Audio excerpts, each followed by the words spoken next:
नमस्कार. शौर्य वार्तामध्ये आपल्या सर्वांचं स्वागत आहे.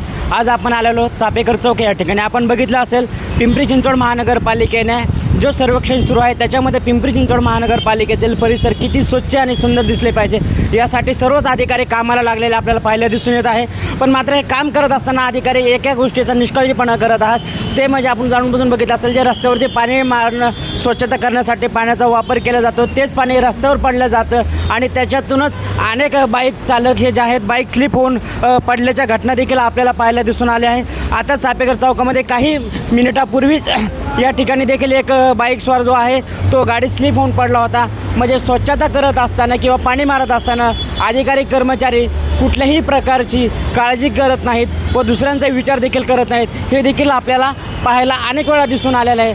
फक्त स्वच्छ संरक्षण होणार आहे यासाठी स्वच्छता केली पाहिजे का किंवा स्वच्छ संरक्षण होणार आहे यासाठीच ह्या अधिकारी कर्मचारी स्वच्छतेचा आव आणून महापालिकेने स्वच्छता कामामध्ये किती अग्रेसरने भूमिका घेतलेली आहे हे पाहायला दाखवण्याचा प्रयत्न करतात का हे देखील आपल्याला अनेक वेळा पाहायला दिसून येतात आहे. मात्र या ठिकाणी अपघात घडल्यानंतर संबंधित व्यक्तीला उचलण्यासाठी जेच कर्मचारी साफसफाई करतात ते कर्मचारी धावत येताना दिसून येत नाहीत. यामुळे अधिकारी आणि कर्मचारी फक्त केवळ स्वतःच्या प्रभागामध्ये स्वतःचा प्रभाग किती स्वच्छ आणि चांगल्या प्रकारे साफसफाई सुरू आहे हे दाखवण्याचा प्रयत्न करताना दिसून येत आहे.